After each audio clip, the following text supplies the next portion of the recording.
What's up, everybody? My name is Bryce, aka DubsNotSubs, and we are back with episode 2 of the podcast arc. I do hope you enjoyed the first episode.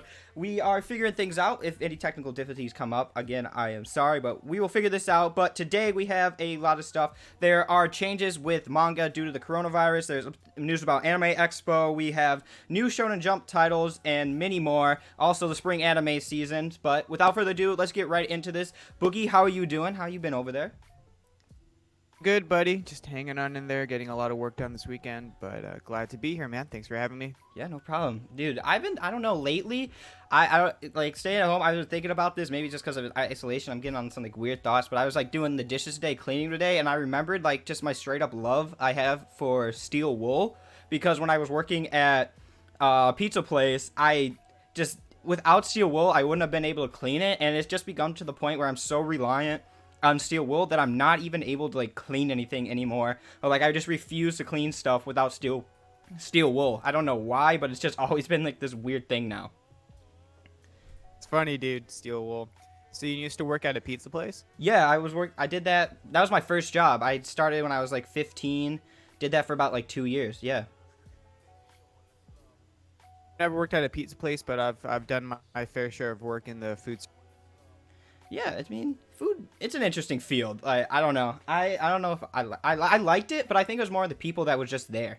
Overall, I mean, the work wasn't, like, too fun, because I did like busing, I dishwashed, just, like, anything they really needed me to do. It was a bit weird because it's, like, family owned, so they just kind of threw you anywhere. You don't have, like, a set thing. But overall, I mean, it was a good first job. I think it was actually really beneficial to have. Okay, so let's start off with our first section. We have news about Anime Expo. We're going to start off with the message from the SPJA about the coronavirus. So, with regards to COVID-19 COVID virus, the team at SPJA is paying close attention to the evolving situation.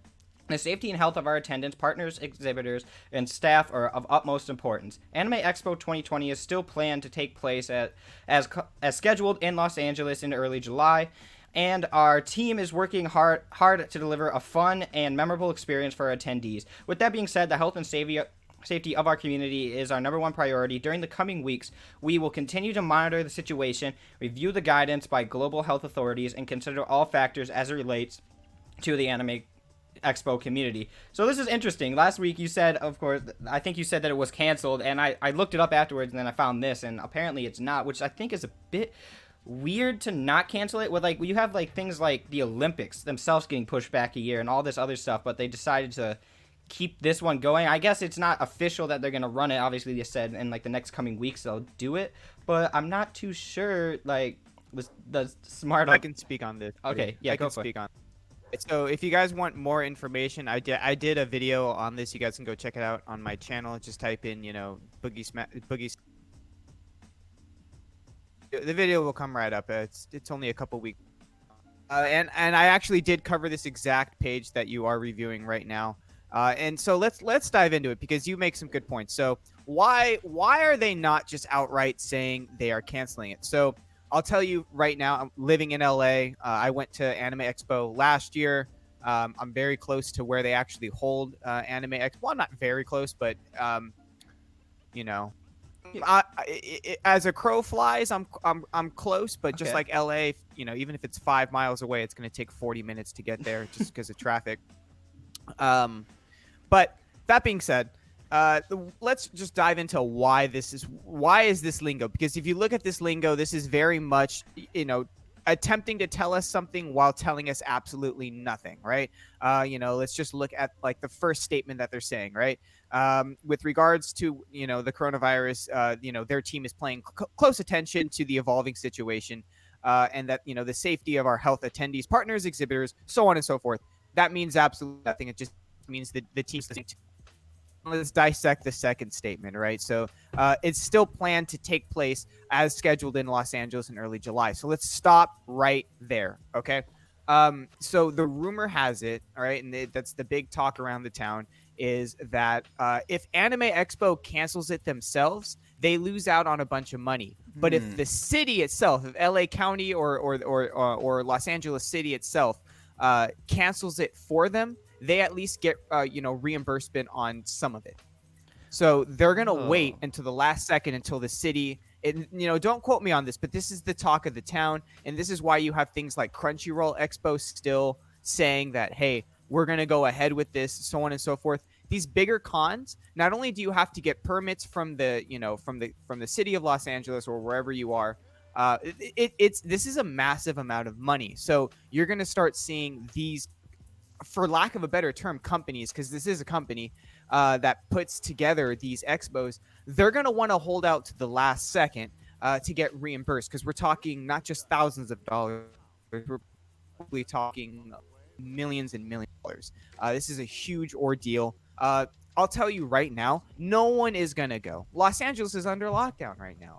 Are you kidding me? No one, it's not going to happen. And I feel really bad for the people that actually paid money for this and that probably aren't going to get reimbursed. Now, I think the next best thing were to be just, okay, we'll transfer everyone's tickets to, Anime Expo 2021. That would be the next best thing. I don't know how they're going to go ahead and do this. A lot of people are calling Anime Expo, or the team that runs Anime Expo, greedy. That's certainly an argument to be said. Take it from a business standpoint. It's because it's not one person making all of the decisions. This is a group of, and they're putting a lot of thought into it. I can guarantee it. They're probably holding out for some form of, I don't want to say bailout because that's not the proper term, but some sort of compensation, or I guess refund, or however the city would deal with it. They get money for is if the city itself cancels it due to like not natural disaster, but extenuating circumstances. The city will actually reimburse money to Anime Expo, for lack of a better term. Now, I don't know if that's 100% true, but it certainly makes sense, because this statement tells us absolutely nothing, right? It tells us absolutely nothing. And why would obviously Anime Expo want to pursue forward? So that's my 2 cents on it, and I honestly believe that to be true, although only time will tell. Yeah, definitely. I mean, that does make a lot of sense to why they were continuing this, especially with everything else shutting down, and them just decide to keep going on it. I mean, there's not a lot of other reasons to keep doing it except to try to get some of that money back. But like you said, there's a lot of people doing it, and we don't really know 100% what's going on. Hopefully we'll be done with the whole coronavirus situation by then. But again, we don't know. So especially it's locked down too. So would people even be allowed to go to that place? I don't even think they'd be allowed to go. I'm telling you right now, I live in LA. I'm close to the convention center that this is held at. Listen, it's not gonna happen. It's not gonna happen. Yeah, I'm telling you, it will not happen. If you're listening to this and you don't live in California and you're really hoping to come out to Anime Expo, listen, it's like, and I'll eat my words if it does, but it's not going to happen. You can't even go to Ralph's right now. You know what I mean? Like, it's hard enough to, like, why would Anime Expo be open, and every business around Anime Expo would be like, think of all of the vendors that would have to have massive amount of money and like just be able to risk all of their employees flying out to Los Angeles, right? Like, it would not happen. And July isn't even that far away. Yeah, it really isn't. It's really not that far away. So it's it's not going to happen. I'm sorry to say, it's not going to happen. And what I think people should do is, if you're not hearing back, because I would be pissed, those tickets are expensive. If you're not hearing back from Anime Expo, there's power in masses. You guys need to get vocal on Twitter. You guys need to get vocal into writing to these people, like physically writing to them. Reach out to it. Okay, so here's Ray. Here's the CEO. All right, well, get on LinkedIn and start finding every person associated with this person and try to reach out to everyone, get answers, bombard them until they actually give you answers, because it's unacceptable that, and I get it. At the end of the day, if we put ourselves into their shoes, yeah, I would want to have some money, because it was millions of dollars probably just for a deposit just to even have Anime Expo. I get it. I 100% get it. So, I don't know. Maybe your allegiance lies in Anime Expo itself, and you're like, hey, you know what? That's okay. I want them to be able to recoup some of their overhead a little bit, just so that maybe we can have a better Anime Expo in 2021. Because no matter what, Anime Expo is going to lose on this scenario. The people, some way or another, hopefully it comes back to them, whether that means tickets for Anime Expo 2021 whether that means everyone that didn't get reimbursed gets special access passes, or how, I don't know how it'll work out, but it will. The people ultimately losing millions of dollars here will be Anime Expo, regardless of what happens at this point. Oh, it's gonna be a big loss in the end of this for them. It's gonna hurt. So I could, yeah, I 100%. I see where you're coming from with them trying to like recover some of that money, especially with such a big event. But anyone, that's the truth. Yeah, I don't know if it's the truth. Right. I mean, 100%. If I was running something like that, I'd want at least something to recover from that. And I could see, and if they do that, I think the thing that makes the most sense is, like you said, give them like 2021 tickets instead of just like not reimbursing them out. I don't think you can legally do that, can you? All right, so we're going to continue on to our next section right here, which is that a bunch of manga publishers are delaying their books for the summer from like May and to like August. They're delaying it, all their stuff to like September, a lot of it. We'll get into that. There's 3 publishers right now. Viz hasn't said anything, and I don't know that Dempa hasn't said anything. One Piece hasn't said anything. Most of the independent stuff, these 3 are the only ones who've said anything about delaying their titles. So first off we have here is Yen Press has announced that due to the COVID-19, they will forego the solicitation of their September 2020 catalog and redistribute their titles slated for May through August, release through September. Here's the statement from the publisher. Basically, it's just that they say they're going to delay every single book, physical and digital, back to September, and that is, for some reason, that's what they're doing, but obviously makes sense with all their stuff with the distribution companies, I believe, or their manufacturers closing down. So we have Yen Press closing, we have Kodansha doing the same thing right here. They're just saying they're going to do all their physical stuff, but their not physical, their digital, I believe, is staying on up to date. Yeah, in order to meet the unabated demand for fans at home, all previously scheduled Kodansha titles and vertical titles will continue to be released digitally by their original on sale date on digital. And then last up we have 7 Seas doing the exact same thing. They are going to delay all their physicals and then keep their digitals. Obviously, I think this is a smart thing to do. You're not distributing or risking distributing like contaminated items. Overall, I think it's like really smart of them to do, and probably the safest thing to do. It's gonna hurt them, obviously. It's gonna hurt a lot of people, like money wise, but overall I do think this is the best decision. So what do you think about this, Boogie? So before I can answer that, I have some questions for you. So Yes. is all of these places, or businesses rather, are they all like Yen Press, so on and so forth? Are they all based out of Japan? No, I believe they are all American. They just get their titles from there. Like Okay. 7 I get Seas it. does Diamond. They have like Diamond Book distributors, and I think the other 2 have Penguin Random House as their distributor. Okay. So all right. So let's take a step back then. Japan has been downplaying what's happening around the world, right? They've been downplaying what's happening with coronavirus specifically, is what I should say, due to the fact that they really wanted to maintain the image that everything was okay, no worries, we can still hold the Olympics here, because that was going to be a huge thing for their economy. It's a really good thing, not only the economy, but it's a very prideful thing for a nation to host the Olympics. Yeah. It's very, very cool. And I get it, right? But at the cost of that, I do fear, now this is just my opinions, you guys feel free to look this up at your own time, in your own way, find your own sources, but I have a feeling that the coronavirus outbreak is a whole lot worse. You guys just follow the numbers. Like very much drastically have the numbers been increasing in Japan, especially after they said that, hey, we are not going to be hosting the 2020 Olympics, right? It's going to get pushed back. I don't know if I don't know if they said we're not going to be hosting it, but it's definitely has been pushed back. So that being said, so it doesn't matter if these publishing companies aren't based out of Japan or not. The source material itself is coming out of Japan.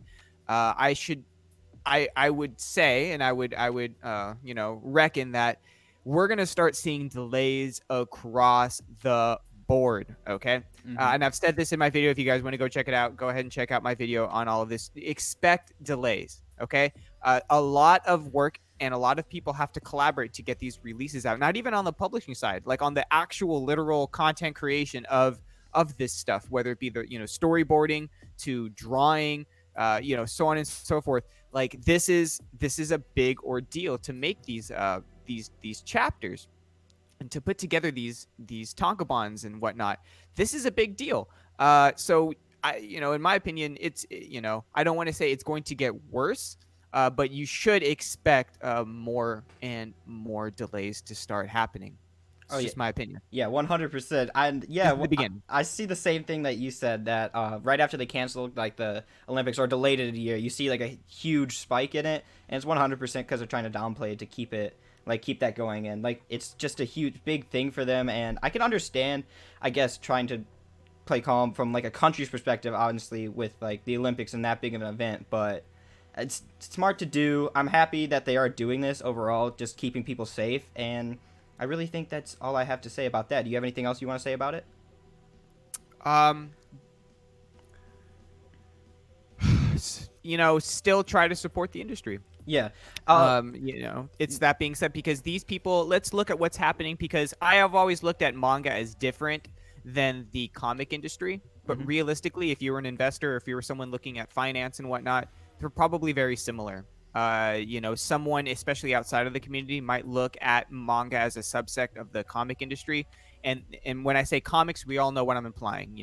Marvel, DC, Dark Horse to a certain extent, so on and so forth. And we start seeing companies like Dark Horse, like other publishing companies that are diving more into manga itself. But the comic industry itself is tanking, plummeting hard, really hard right now. And I think that especially with the whole COVID-19, you're going to start seeing a giant plummet on the manga side. Now, I do think the manga community is a little bit they're stronger right now. I think as of right now, in current times, there may be some more money inside of the manga community. So let's see if they can outlast this.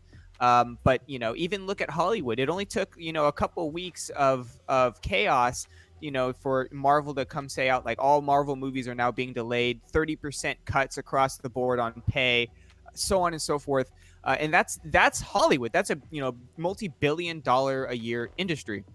So let's see how long they can hold out. So if you can support now I'm going to say this because we're talking about Yen Press, right? But if you can support the mangaka themselves, the people that will make the actual content, this is the time to do it, because the publishing companies will try to survive. For sure, they'll try to survive.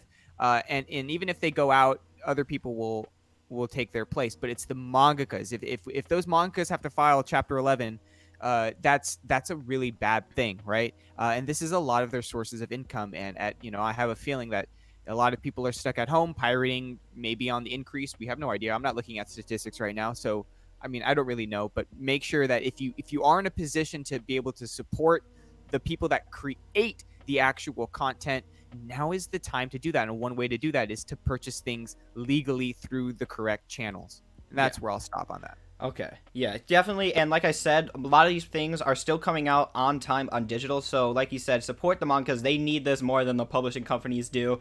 Without them, you're not going to be able to even pirate manga because there's going to be nothing left. But there'll be no manga to pirate. Yeah. Yeah, exactly. But that's going to be it about that. Next up, we have on a little bit of a better news. Let me go to the right page. It's right here. There's actually going to be 3 new Shonen Jump chapters, which is interesting. They're going to keep going with this. Well, I can see that because you really don't need people around necessarily besides mangakas. But the problem is when they usually have like their offices, there's mangakas and then their assistants in there. So I don't really know how they're handling that whole sense of things. But there's going to be 3 new titles in Shonen Jump. Issue 20, there's going to be called Shinran Ojo Mori King by Hasegawa Tomohiro. And issue 21, we're going to have Bone Collection by Kirara Sakix Jun. And then the last one is Time Paradox Ghostwriter by Ichami Kenji, and the art's done by Dei Tsunehiro. So obviously we don't really know anything besides what these are, the names. So Bone Collection came out the same time in a one-shot that Yozakura Quartet, I believe. No, Yozakura Family. Sorry, I said that wrong. The one that's coming out right now.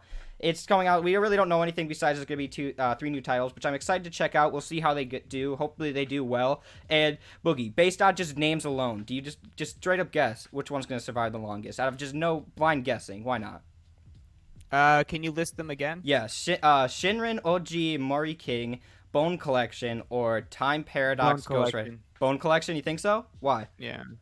I don't know. It just sounds edgy. I don't know. You said off names alone. Like I don't know. I just wanted you to You like know? blind guess and throw you in there, see how you have to what you'd say. But yeah, I mean, obviously we know nothing about it. Hopefully they'll be good. I don't think there's really much to know about the artists themselves, but wish nothing for the best of them. We're excited to see. I believe this week's issue will have one of the new ones. Zipman's got to be ending, right? There's Zipman's gonna be ending soon. Probably Yozakara Quartet's on the edge of getting cut. I think that's not been doing too well. Mitama's been doing okay. I think, what's it called? The Witch Hunter one, the one where the dude escapes the witch. I believe that one's close, is kind of on the edge. I've heard it's not doing too well, but I also think it's doing like mid-range right now, so I don't know how it's going to last longer. But basically, it's going to be Zipman Samurai 8. Those are going to be gone, so there's going to be at least two more, like two opening spots, and they're just like really, really struggling to find new Shonen Jump titles that break out, because you have Haiku ending soon, Dr. Stone ending soon, Promise Neverland ending soon. One Piece can't be going on for like, it's got to only have like a couple more years in it. Like, you got over 100 volumes. How much longer can you honestly make this story? But I don't really know. There's going to be a lot of endings, so we're going to need some big stuff coming out. Chainsaw Man is doing really good right now.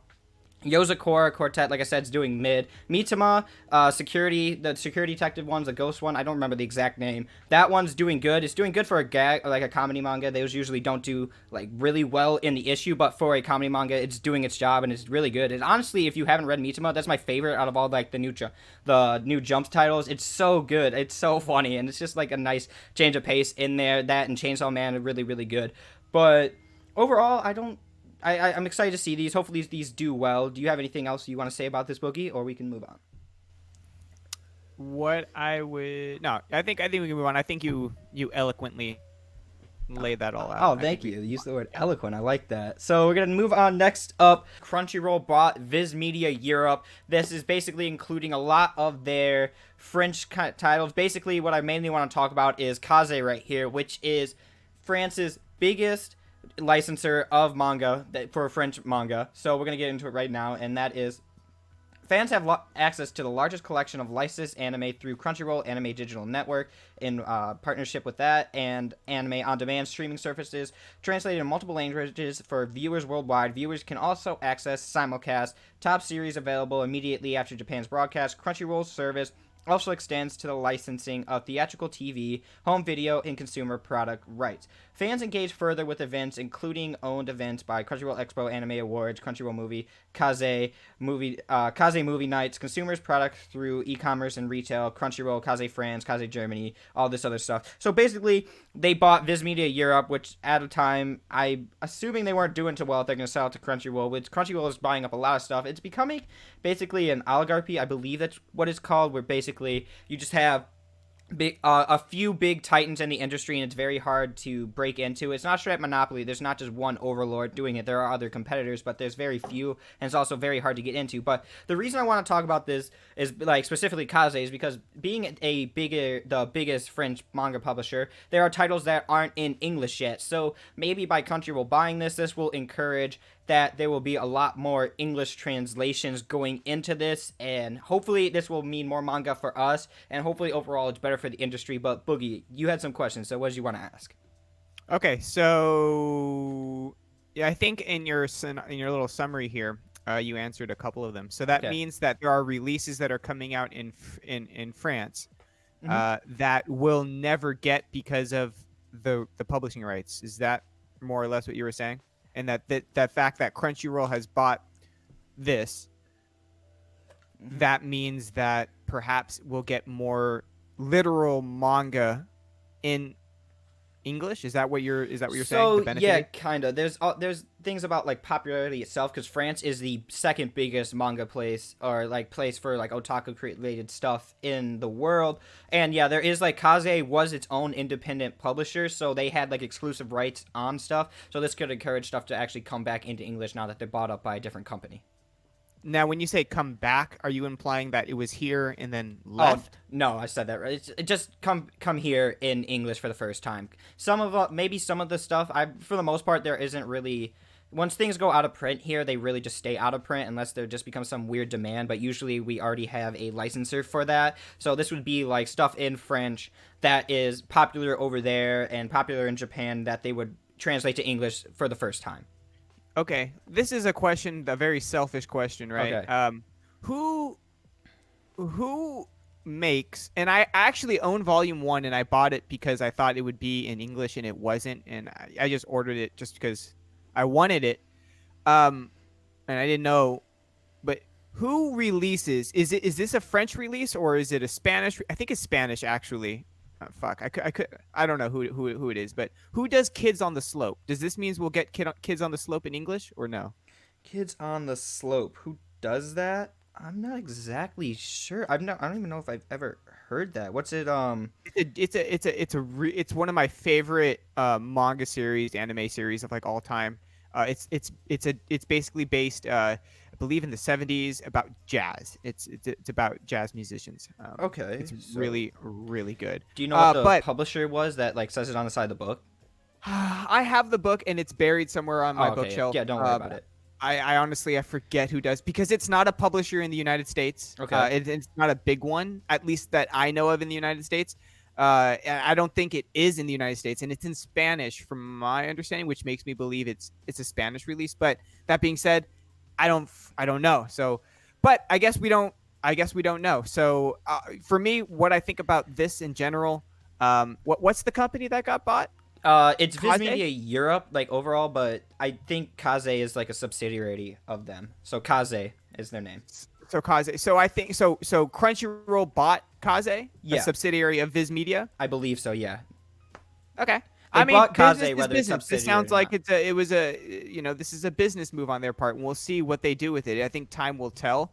My initial gut reaction, not knowing anything about this, just listening to what you were saying, not knowing that it was a subsidiary of Viz. If it truly was an independent publishing company, the fact that you have such a big name in the community, such as Crunchyroll, buying it, could mean it could be a good thing. Why? Because of the financial state that we're going to be entering into or already in.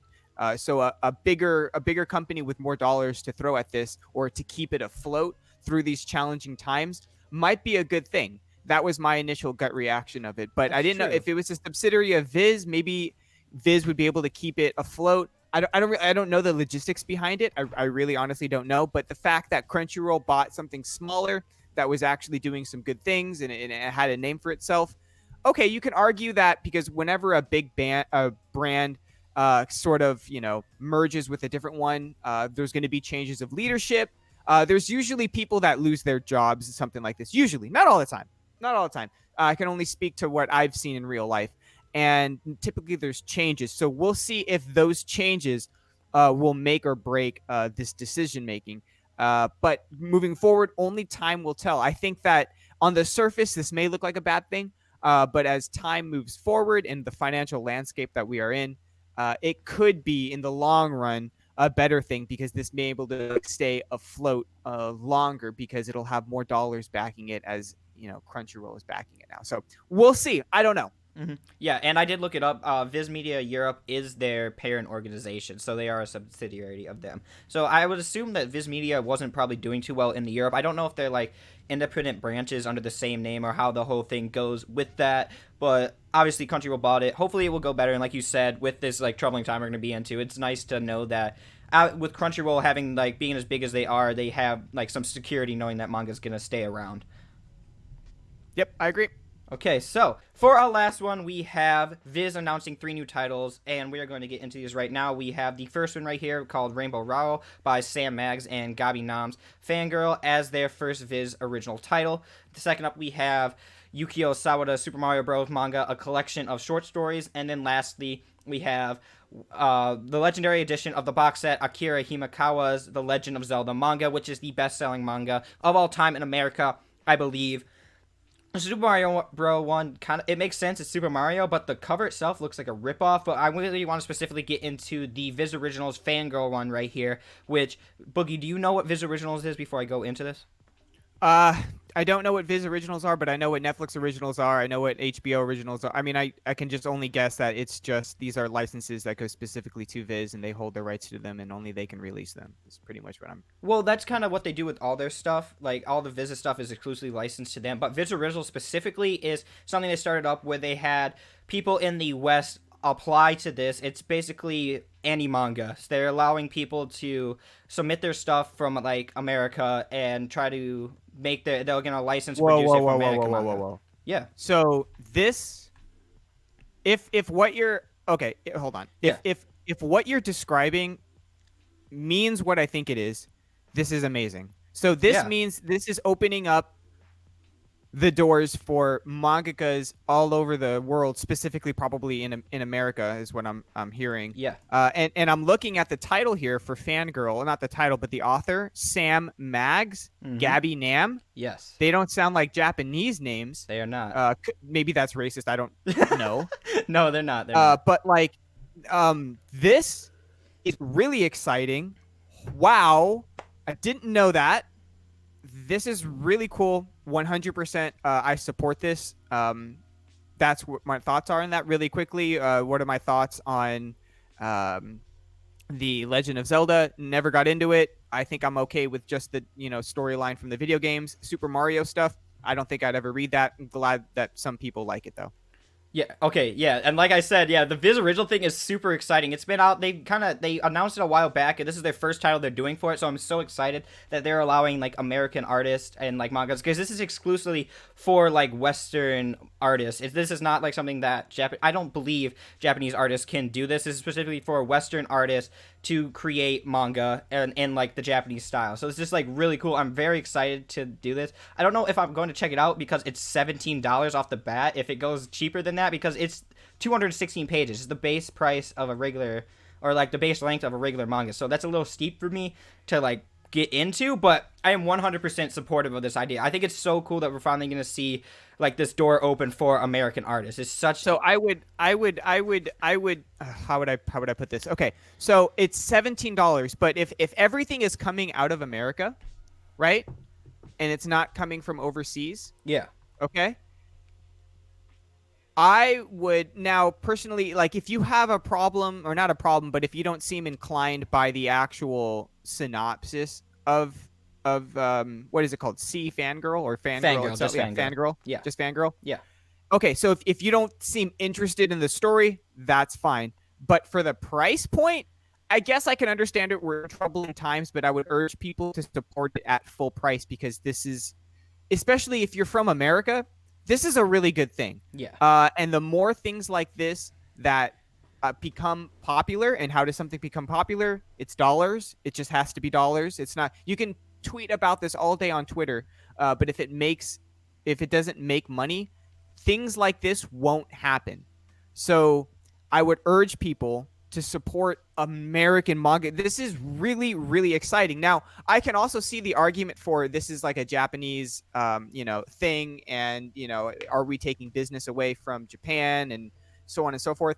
I really don't know. I would have to think on that argument. But my gut reaction is that this is great. If almost $20 is too expensive for one manga volume, hey, I get it. I really get it, especially as, a lot of people are losing their jobs right now, so on and so forth. I get it. But as an American, and I have a feeling, I don't know what your analytics are like, but probably a lot of these people are in the States that are watching your channel, Dubs. Yeah, they are. This is something really important, okay? In my opinion, we want to support this, because the more popularized this gets in the West, the more people will be like, okay, I like manga. This is great. And then they start Googling it. They start YouTubing it. And then they find videos like yours, Dubs, where it's like, oh, hey, let me recommend you, because you have videos where you recommend nothing but Japanese mangakas. So the money will translate over to them. I definitely believe it. But for it to become more popular enough, for manga to become popular enough in the West for things like this to start happening, that's very exciting. This is the most exciting thing we've talked about all podcast. Oh yeah, 100%. I agree. And like you said, the first point you brought up, like the synopsis, that's exactly why I don't want to pay $70. It's not like up my alley. It's just something I'm not really sure I'm gonna enjoy. So I don't know if I want to like dive in for that much money, but I might do it just for, like you said, to support it. And I'd like to see more. And even if I don't really like it, if I know that this encourages more like American creators to make stuff, it will 100% be worth it. Yeah. I 100% agree. Personally, I just did a quick glance over the synopsis. It doesn't seem like something I would immediately go out and buy. That being said, hey, if it was ever like on a Right Stuff sale or something, maybe I would pick it up. Yeah. But if I saw a Viz original that really did catch my eye and it was $17, I would pick it up. Oh yeah, 100%. And I have a feeling that just judging by the synopsis, hey, this seems like it would be right up the alley for a lot of people. So hopefully the series does well. And best of luck to Sam Miggs and Gabby Nam. Congratulations. Yeah, this is awesome. This is such a big step for the manga industry, and it also shows how big manga's finally going to go is getting. And this is going to lead to a question I have, or a last question that we have for the segment or the whole entire show. But like you said, yeah, it's just not something that's up my alley either. I would wait till it got on sale just because it's not one of those things that 100% interests me for the synopsis side. But overall, this is a big step, and I'm really, really happy to see Viz Originals finally getting started up and seeing the first title, and I wish nothing from the best for this. Also, if you want to submit your titles, because I still do allow you to online submit, or there's going to be a portal opened up later in the year, I believe is what they say. Go on the Viz.com site. If you go to their menu, if you scroll down, there is an actual Viz Originals section. You go, and it will just basically take you to the exact part right here. So you go here, and it has the portal, and it's telling you that later on there will be online submissions. So if you want to have your manga published or want to take a chance at doing this, you have right here, and you have this chance where they'll be doing this later, which I think is a very, very cool thing. And this, yeah, I agree. Well said. All right, cool. So that's it for the news side of stuff. Besides, we will be going into the spring manga in a second, but before that, I have an actual extra section for you guys. This is a little bit of a game that you guys can play real quick, and Boogie, this is specifically for you. This section is called Tankobon or Doujinshi, and the section is, I have picked a manga series that with a title and description, and I'm going to read you it, and your job is to guess whether you think this is a real manga, doesn't have to necessarily be licensed in English, or if I made this up myself, alright? So you ready? Yep. Alright, cool. So, the story is called Hattrick, and this is this is the synopsis. This story centers around Ryuji, who decides to join the darts club at Hanazawa Academy. The club is low on members, only consisting of the club president Toka, whose father is a professional darts player, and Kazuya, the school's delinquent. He is forced to join the club or face expulsion. Now, can these three get to the PDC World Darts Championship, or will they overshoot and bust? What do you think, Boogie? Doujinshi. You think so? Yeah. All right. Yeah, you're one. That's right. What made you think about that? Honestly, I had it decided the second you told me the name. Really? Because it was in English? Yeah. Damn it. All right. I'm going to evolve this, and I'm going to get this to the point where I have you, having a mental breakdown to try to figure out which one it is. But, yeah. Okay. That's what it is. Basically, I'll sprinkle, these extra sections in between, as we do stuff, just to flip up the mode from now on for all the viewers at home. Let me know if you guys thought that was real or not. I mean, I thought it was a pretty good description. Maybe I should just make a manga of that myself. But that just seems I think darts is very Americanized. I don't think it's really that popular in Japan. I don't know. But, okay, so we're going to get on Either way, man, it was good. Thank you. I look forward to more of them in the future. Did it sound like it sounded like a real description at least, right? It made sense? Yeah, well, sure. Yeah. Sure. What? Sure. All right. So we're gonna get on to the anime for this spring season. Boogie, have you seen any this week? 'Cause this just started this week. I believe Wednesday they started coming out. No, I have had a crazy work week. I have not. All right, cool. So I've watched a couple of them, not all of them. So we're going to get into basically the ones that I think are going to be the biggest. We have right here Kaguya-sama Love is War Season 2. So this is obviously going to be big. Season 1 was absolutely huge. Did you, I don't know, do you read the manga? I actually prefer the anime over the manga, so what do you think? Anime was amazing. Haven't jumped into the manga, but the anime is really good. If you guys haven't checked out Kaguya-sama Love is War, it's been compared to a plethora of times on the internet as a romance comedy version of Death Note, and it's freaking amazing. It's absolutely amazing. It blew me away when I saw it, and when I went to the manga, I was honestly disappointed, to be honest. I think the anime is the best way to go. I think A1 Pictures does a great job.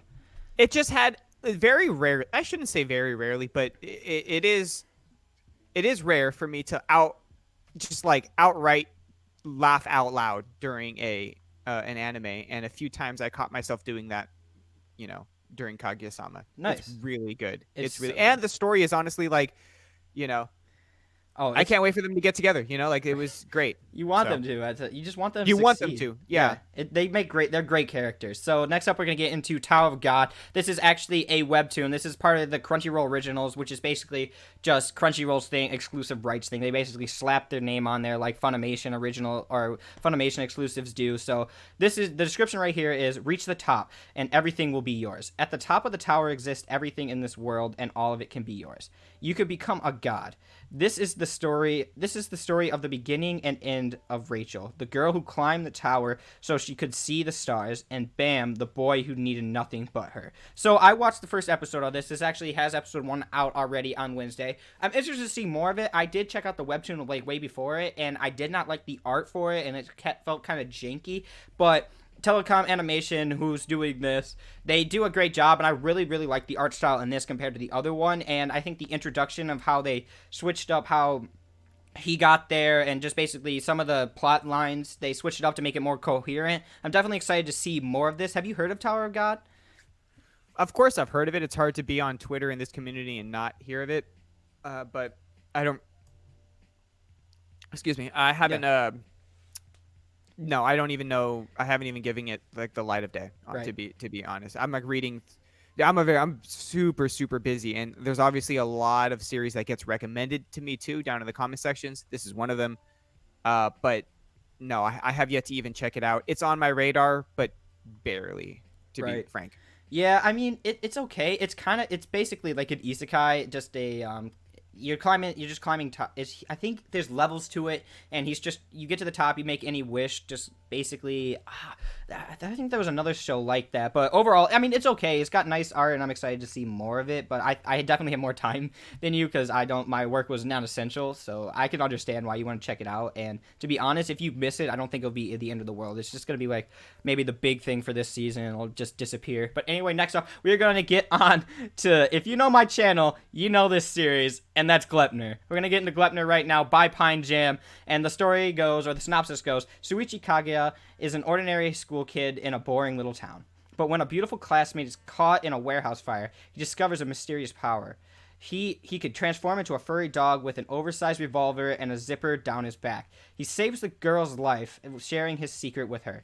But she's searching for her sister who killed her family, and she doesn't care how degrading it gets. She will use Suichi to accomplish her mission. Now, absolutely love this manga. I've talked about it for such a long time. I think the characters are really cool. I think the story it's very interesting. It's one of those stories that either will probably pull you in like right away or not. There is an ecchi element to it, so if you don't like ecchi stuff, this probably won't be for you because Claire is very like sexualized in some of the scenes. Like a lot of it makes sense, but obviously there's still that ecchi element in it. I think the battles in there are absolutely amazing. There's there's dark scenes in here, but they're done with a reason, and they all make sense. You get to see his first, like, their transformation, how they basically bond together, literally and both like on a character level, become more in one and learn about each other, and just see how their trust evolves. You get to see all these other characters who also have these powers like this, and you get to see why they would do it,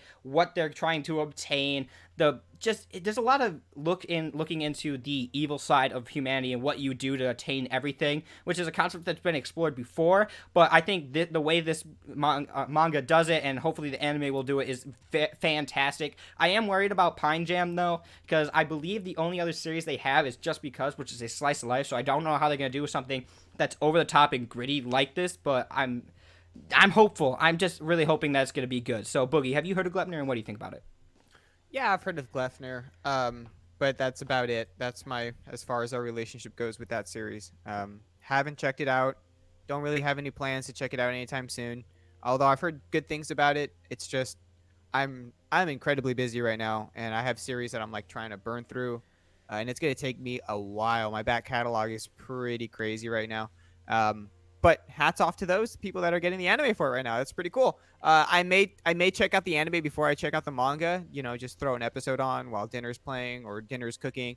But yeah, that's that's about it. Not much to say on it. Yeah, 100%. Especially like hearing like all this stuff you have to deal with. I can 100% understand why you wouldn't be able to check this out. Again, yeah, if you hopefully the anime is good enough to where I could say, yeah, definitely check that out and see if you like it. But it's not out yet, so I don't have anything to say about that. But anyway, we're gonna get next up to Kakashigoto, and this is about the story follows a lonely mangaka, Kakushigoto, who draws vulgar manga. The twist? Well, he has to hide the fact that this is his work so that his young daughter Hime isn't exposed to the mature content. And this is basically a slice of life comedy about, like they said, hiding that he is in fact a dirty manga artist because he believes that his daughter is going to get bullied in school or his daughter will hate her. And I read the manga for this and I overall did not enjoy this. I think this is something that people can skip on.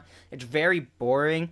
Most of the characters are really one-sided. If you want to see my review on that, I will either have it in the description or a card or something like that. Definitely check that out if you want to see more about it. But honestly, I think this is a title that you should skip for the most part, and I don't really think there's too much else to say about that. So next up, we're going to hit up B and A, which is the Trigger title. This is going to be interesting. Trigger always has a big influence on the scene of anime. So the description goes, in the 21st century, the existence of animal humans came to light after being hidden in the darkness of history. Michiru lived life as a normal human until one day she suddenly turns into a tanuki human. She runs away and takes refuge in a special city area called Animal City that was set up 10 years ago to animal humans to be able to live as themselves. There, Michiru meets Shiro, a wolf human who hates humans. Though Michiru starts to learn about the worries, lifestyles, and joys of the animal humans. As Michiru and Shiro try to learn why Michiru suddenly turned into an animal human, they unexpectedly get wrapped up in a large incident. Now, Trigger is definitely known for the over-the-top stuff. I'm excited to see this. I will check this out when it comes out. This is going to be coming out on Netflix, it says. The first episodes are going to get streamed there, so that means we're never going to get this for like a year. So, Boogie, what do you think about like Trigger animation work in itself? Like, have you seen any Trigger animations before, but what do you specifically think about this one? Not I don't know what are some works from Trigger Animation. Gurren Lagann, I believe Fully Cooley is Gainax. I think SSS Gridman might be Trigger. There is the Promare was also Trigger. Kill la Kill. Haven't seen any of those, but I've heard good things of Gurren Lagann. I'm supposed to be watching it actually. I'm supposed to be watching that with my buddy. I haven't done it. But I need to because he's already seen like the first 3 episodes. We're supposed to talk about it. Not much to say on it. Once again, this is something that's kind of not on my radar as of right now. But if you recommend it, maybe it could be. Yeah, I don't know if I can recommend it. Oh, like, to be honest, I've never been too big of a fan of Trigger works.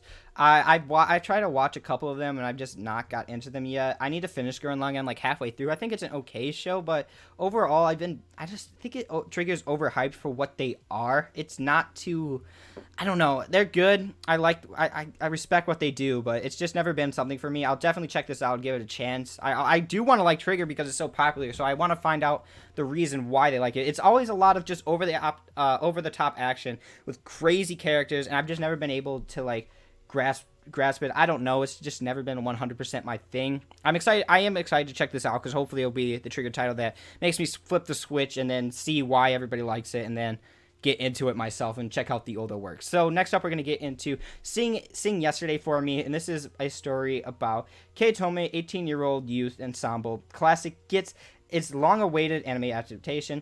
A story of love and humanity following 4 boys and girls trying to live their best lives through hardship and turmoil in a small town on a private rail just outside of Shinjuku. Minor misunderstandings lead to big complications, and the various feelings become entangled. A story of daily life lived, 49% looking back, 51% moving forward. This is going to be an interesting title. I basically picked this one out because it seems like it has a really neat premise of just basically growing up in a world, basically graduating from college, moving on, joining the adult world, figuring out who you are, relationships, and all these different things like that. And it's something that I'm not exactly at that point yet, but I'm definitely close to graduating, having to go into the workforce, like, you know, having that trouble when your friends all have jobs and you have a job and just figuring all this stuff out. I just find this as a really, really interesting story. So what do you think about the story, Boogie? Love it.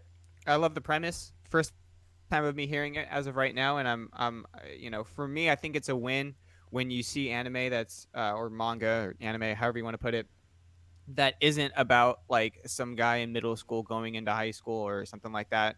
Anything that is marketed towards a little bit of an older audience, I think it's great, to be honest. Coming from someone that is past that point of life, who is fully moved out on their own in the workforce, kind of just living life and doing that sort of thing.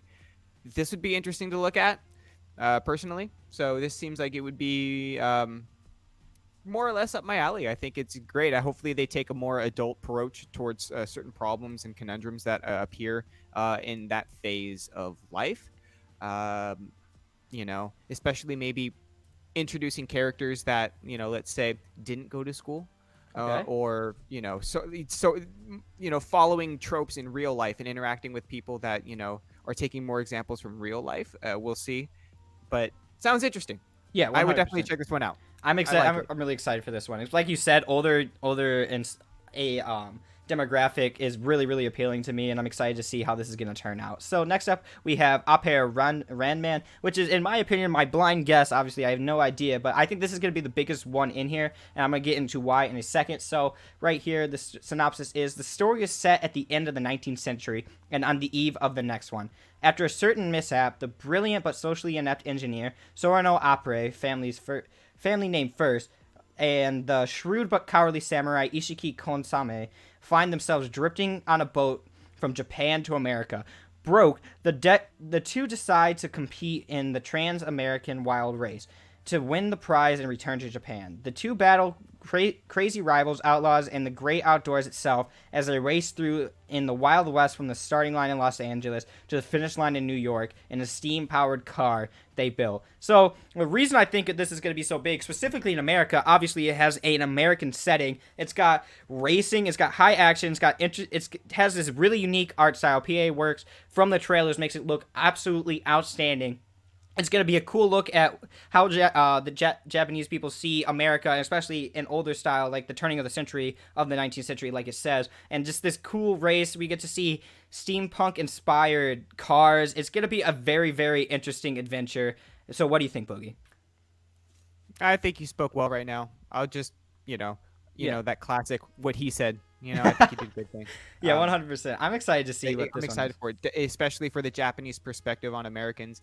I think that'll be great. Mm-hmm. To see, because like whenever you see it in anime, I always have to laugh a little bit. Being the American, it's like, is that really what they think? Yeah, so on and so forth. So definitely interesting. Oh yeah, 100%. Cool. I'm excited to see this one, and like you said, yeah, they always have you get to see like the stereotypes that Japanese people see about us. But last up, I believe, right here is Listeners, which came out yesterday, I believe, and this is by Mappa, and the synopsis goes: the Great Adolescent Symphony is set in a world where nothing called music exists. A boy meets Mew, a mysterious girl with an empty audio input jack on her body. When she is plugged into an amp, something that will change the world is set in motion. Thus begins a journey of sound that will never be forgotten. All right, so I have actually watched the first episode of this. I think the animation quality is pretty good. I don't know exactly how this is going to turn out. I thought it was going to be a lot different than what it was about, like discovering music and like reinstating music in the world. It's very different to what I thought it was. There's a lot more of an action aspect to it. I thought it was going to be more like these two people going across the world, finding music, discovering songs, like finding old artists that from the past, because this is set in the future, and just basically reinstating music. A just good ode to what music is, but it's really not. It's like this weird action-inspired flick of, it's crazy, and it was good in a sense, but at the same time, there's a lot I'm not hopeful for, and that was very disappointing from what I thought it was, and I guess my expectations were something different, so I shouldn't judge the film based on my expectations. But from what it is and my personal taste, I think it's just an okay series that's really not going to do too well. So what do you think about this, Boogie? Obviously, from the description, not really knowing too much more. I liked your expectations more than the reality, to be frank. Yeah. Probably won't give this one a shot. I would recommend, probably just passing on. I don't even know if I'm going to finish it, to be honest. Yep. It's not that... It wasn't as good as what I thought it was going to be, and I was really excited for it, because the whole concept of what it's supposed to be was just, like, this giant music, like... It's what it was based in, like... how it's supposed to look like a giant ode to music and how great music is. It's not, and it's very disappointing to what it actually turned out to be. So last up, we're gonna get into another music one, but this one is actually gonna be based in music itself, I believe. So we're gonna get into this movie. This is gonna be a Japanese release, so I don't know when it's gonna come over in theaters in America. But this is called "Words Bubble Up Like Soda Pop," and words and music bridge the gap between Cherry and a boy who's terrible at communicating with other people. And Smile, a girl who hides behind a mask. They meet in a mundane suburban shopping mall in a provincial city. Cherry always wears headphones and puts the feelings he cannot utter into his hobbies, Japanese haiku poems. Smile always wears a mask to conceal her large front teeth, for which she has dental braces. As a popular video star, she streams a video about seeking cuteness. So basically, this is about two people who struggle to get their emotions out and communicating through music, which I think is going to be way better than Listeners, and also seems to be a lot better of a look into what music can do. Personally, like I listen to music all the time. I Boogie, with like your music background, I assume you do the same thing a lot, and just communicating through music and how that makes you feel and how you can convey your emotions with this kind of stuff. So what do you think about this? I mean, it's a win for music. The more music content we have in the anime world, the better. So I'm gonna dig it. I think as the musician perspective, communicating through music might mean something entirely different to musicians than what it might mean to the audience or to a listener's perspective. So for that, I'd be interested to see how they pull this off. Not really knowing anything about it, so it piques my interest enough to check it out. Although I do think that they, judging from the synopsis you just read, I'm hoping they don't make it very, over the top, and you can make this really corny really quick. Yeah, that's true. Let's hope they don't do that, because communicating through music, especially coming from the musician's standpoint, more or less, if you talk to someone who's serious about music and can jam and can improvise, it doesn't have to be improvisation, but you guys know what I mean, especially if you're serious musicians.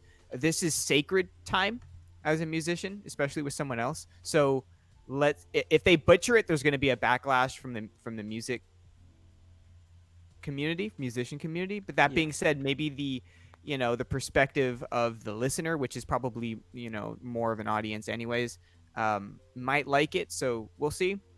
Overall opinion, it piques my interest enough to definitely check it out. And I hope others do too. Right. I'm excited to see where this goes. Like you said, sounds way better than the other one you just mentioned.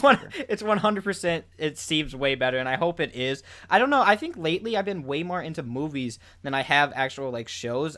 There's less time going in. Like you have to invest into a series, and they contain it in one thing. You're not worried about second seasons. You're not worried about, and they can contain everything within like 6.5 hours of content. You just have like 2 hours, 2 to 2.5 hours. You get your story. You get all the elements in there, but at the same time, you do lose some things. But overall, I 100% am preferring movies to shows right now. Have you been seeing that, or what do you feel about it? I'll be honest. I'm into. Lately, I've been watching a lot of anime only because I've been watching anime while I eat dinner. Okay. On my iPad. Yeah. And that you could burn through 3 episodes, depending. You know what I mean? While you're cooking and eating and whatnot. Sometimes even more, depending on what you're cooking. So there's a solid chunk of time there, and I get to watch anime. So lately I've actually been into food anime. That's like been my thing. Yeah. So not so much movies. The next movie I would want to watch, there's a couple, we don't have to go into like, everything I want to watch, but ones that are on my list would have to be the Violet Evergarden movie. I definitely want to check that out. Then of course, Studio Ghibli films. I haven't seen any of them, so I want to jump into a couple of them, that's for sure. Other than that, I mean, there's obviously a plethora. There's a myriad of amazing anime movies. I can see the attraction, what you just said, but then I also feel like they can go south really, really, really, really quickly. Especially because a lot of these series or a lot of these movies are derived from series that we loved and they're non-canon. Yeah. So for me, if I see a movie that's like a non-canon movie, I have no incentive to watch it because it's not really furthering the plot in any other way for me personally. Yeah. But for, movies that they exist in just that universe and, it's a one and done, I dig it. Okay, yeah, I can 100% see that. And okay, I have two things for you. One's a statement. So in May, HBO Go Max, I think it's either Max or Go. They're getting their new streaming service is gonna have all the Ghibli titles on there, so you could watch them then, and you won't have to worry about, because right now the only way to watch them is by actually buying them. So this will be a good way if you just want to pay like $15 for like a month, watch all of them, and then cancel your subscription. You could do that. And then my second's a question. So what do you think of Sweetness and Lightning? I saw you said something about that on Twitter, and I remember it's so good. Holy shit! If you haven't checked out Sweetness and Lightning, do yourself a favor and check it out. Oh my god. Man, I'm so happy I recommended that to you. I'm glad that you liked it. It wasn't just you, buddy. It was a lot of people that a lot of people recommended to me Sweetness and Lightning. And it's I'm so glad that they did. It's such a cute, wholesome. My only thing is that I felt like the girl was hitting on the teacher a little bit, or like there was like a romance, and I was like, is this some scandalous stuff happening? I don't know. And come to find out, you look up Sweetness and Lightning, and like, okay, so the manga obviously is like way ahead of the anime, like everything else, Yeah. And from what I've seen, because I didn't read the manga, but from what I've seen is that people, they love the anime, and then the end of the manga not so much, because then there's that like, forbidden love thing that starts happening. They do that. From what but don't quote me. That's just what I read on the internet. I haven't actually read the series, so I don't know that for sure. Okay. But the anime itself, if you just want to watch it because it has a good ending, if you just want to watch it as the anime itself, really, really good. The synopsis of it, if you guys don't know what Sweetness and Lightning is that there's the main character is, one of the main characters is a man who has a daughter who's absolutely adorable. She's very, very young. The dark twist on it is that, his wife recently passed away, like very recently passed away. And the man actually finds a way to connect with his daughter through cooking. And through that, he develops a relationship or a friendship with the daughter of a shop owner who is also a famous cook or chef. And, she gives them recipes and is never there, oddly enough, until like a certain point. And it's really cool. So every episode, not only it's like a cooking show in a way where you get to learn like, okay, so here's a bit of cuisine, and they take you through the steps more or less of how to make it. But it's just an overall amazing series. So it's very well done. And the music was great. The opening was great. It's great. Animation, great. Story, great. Character development, great.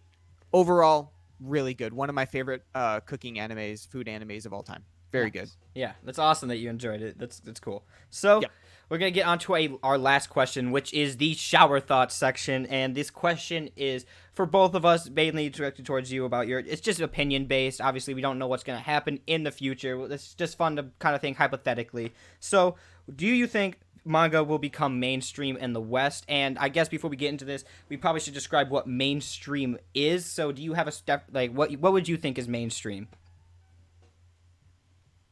I think it depends.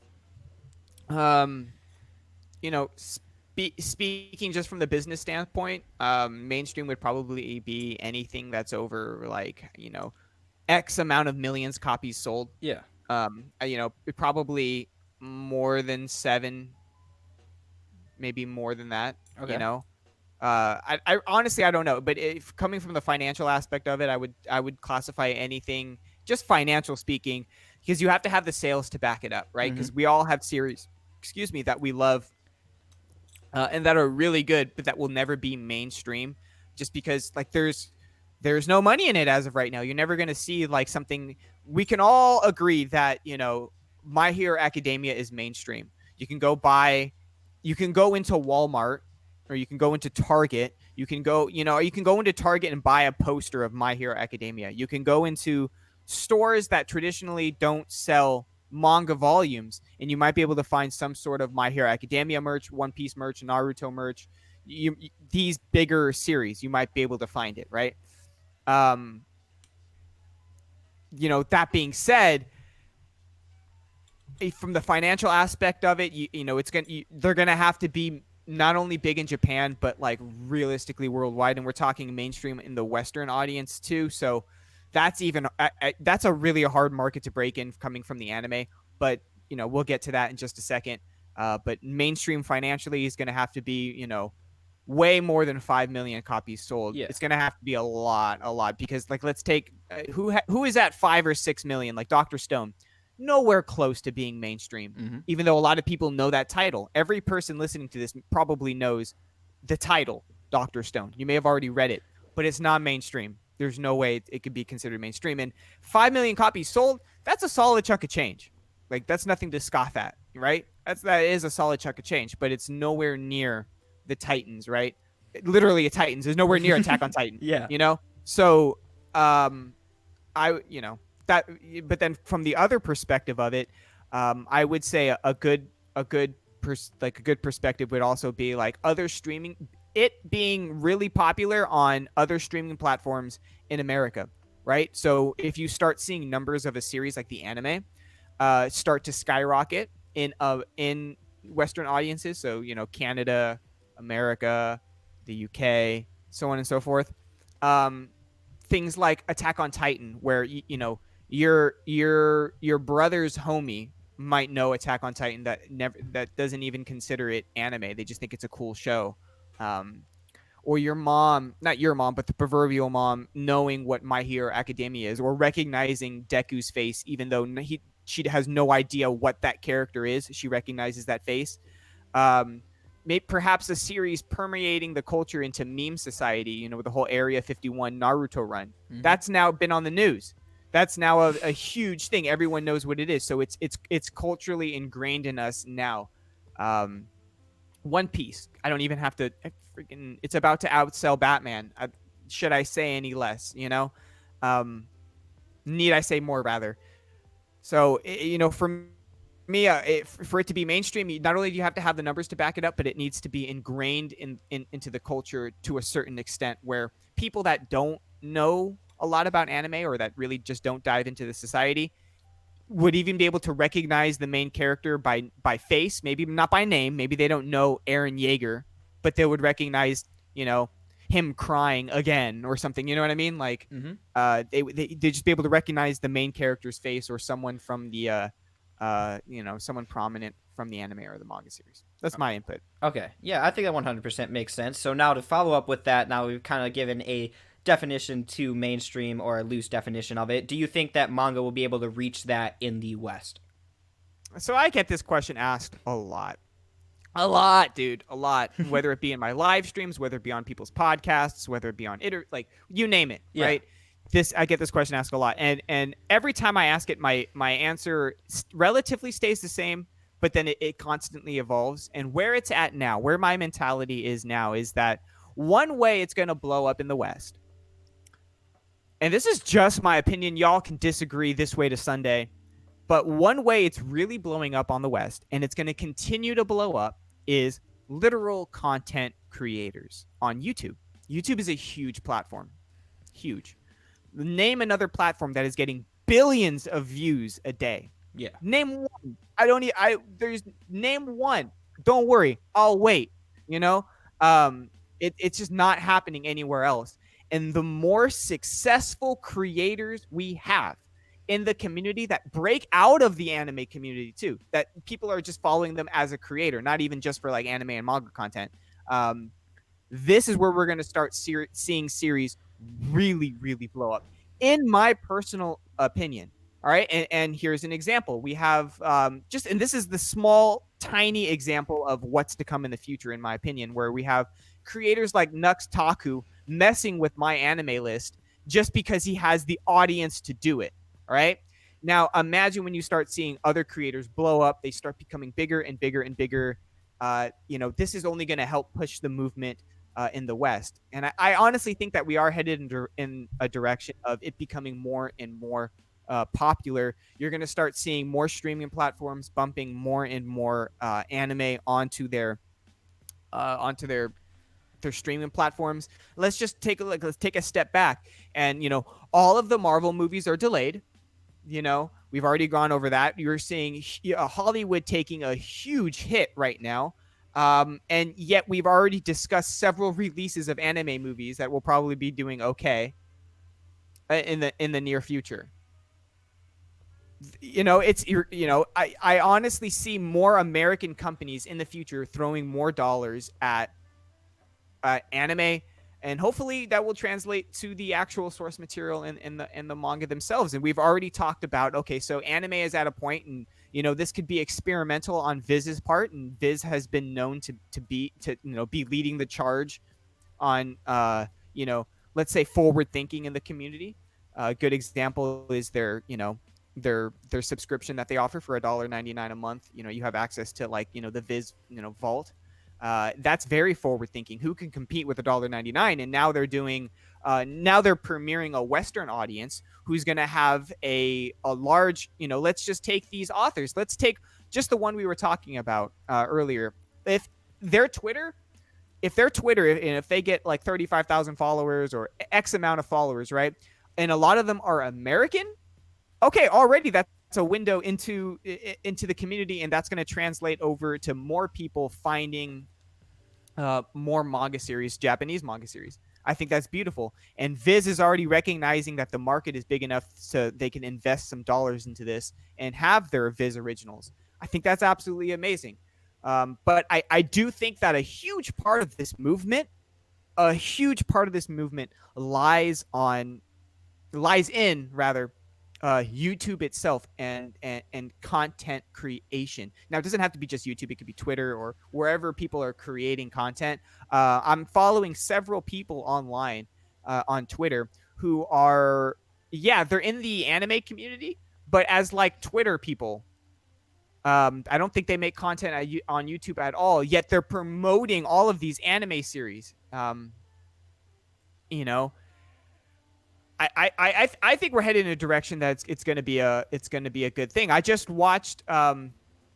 Now the counter argument is like Hollywood investments, like the Battle Angel Alita. Yeah. That in my personal opinion, that movie was very well done, but it did not do well in the West. It did not do well. So and that movie came out semi recently, not like I think 2018. Yeah, like semi. Maybe not even semi-recently. It's been a minute since it came out, but I think it was a good example of Hollywood trying to dip into anime, and it didn't work yet again. Like how well did the Pokemon movie do? I don't know. But I think that the My Hero Academia movie that recently came out, I think it did really well. Yeah. But nothing close to like Endgame. Nothing close. Mm-hmm. Nothing close. But that being said, look at where Hollywood is at now. So... I could continue and talk in circles, but I think that, yes, the anime and manga community will continue to grow. And humbly speaking, I think that the creators themselves, whether it be anime, Anitubers, manga tubers, vloggers, booktubers, people that just get into anime. I mean, let's just take Hot Ones. Everyone knows that show, Hot Ones, right? Yeah. The guy in Star Wars, I forget his name, the English actor, the dude who was Kylo Ren, that guy? No, not Kylo Ren. The guy who was a stormtrooper first, and then he's what is his name? Finn? Is that his name? Yeah, no. Is his name Finn? Yeah, Finn. Yeah, right? I think so. I know what you're talking about. The one in the new ones. The one in the new ones, right? He was literally on Hot Ones. Everyone knows Hot Ones. Everyone, right? If you're on YouTube, you know what Hot Ones are. I don't even have to say it. I was right, by the way. It's Finn. What? It's Finn. It's fantastic. Okay. He was on Hot Ones saying how much he loves, anime and Naruto, and then posts a picture on Twitter that blows up. For his birthday, he had a Naruto cake. The more actors that get into anime, this is the better, because they have these massive platforms. It's the more people will get into it, and so yes, I do think that manga will continue to get bigger and bigger and and bigger. I really do. Yeah, Honestly. I 100% agree. I mean, you're seeing it everywhere, like you said, in stores and stuff. You're getting dedicated sections of it, and I'm even seeing in my area, which is not really big, or that I've not really seen big in like the anime stuff, getting like specific anime stores. Like we have like a Too Cool in a place, which is basically just it's an anime dedicated store to anime and manga, and it was never there before. I think you're just seeing that across the world. Like when you ask people about like Naruto, you're just like people may not know exactly like the storyline, but when you say Naruto, they're gonna be like, oh yeah, they have like a general idea of what's going on. And even like Elon, like you said, popular actors, Elon Musk made a post about Full Metal Alchemist, which blew up too. And so the more you have like these popular people accepting the anime and like not publishing, promoting it, you're just gonna see more of an acceptance. It's just become more and more mainstream. Honestly, you're gonna see things like, I mean, Adult Swim came back because people demanded. Like there was so much of an outrage that Adult Swim ended, like their anime stuff ended, that they put it back in. Like their anime section was gone for a while. I will say that a lot of anime, a lot of manga, this is of no surprise to anyone, is directed at, you know, the biggest genre in anime is what? Let's just, without Shonen. a shadow of a doubt, it's shonen, It's which shonen. is targeted as for like teenage boys, right? Yeah. I have a feeling, like, as a business standpoint, right? And this is just me. What the heck do I know? I'm new into the community, but what do I really know? But they're missing out on a huge, like, how much money do teenage boys realistically have? That's true. I have more money than your average teenage boy, and I'm not a teenage boy.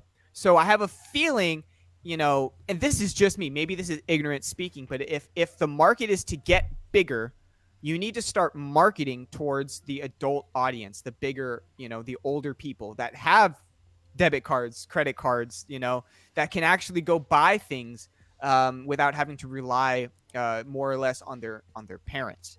Now, that's my only criticism, is that I would love to see a tiny shift in the market where we start seeing more seinen stuff, more things geared towards the adult audience. And the one that really comes to mind is Downfall. I hear, you know, Downfall is going to do really well in numbers, in my opinion. Now, will it do One Piece well? Will it do My Hero Academia well? No.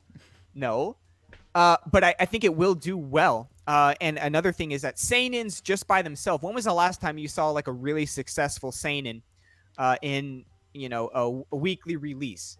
Weekly. Let's, I don't know.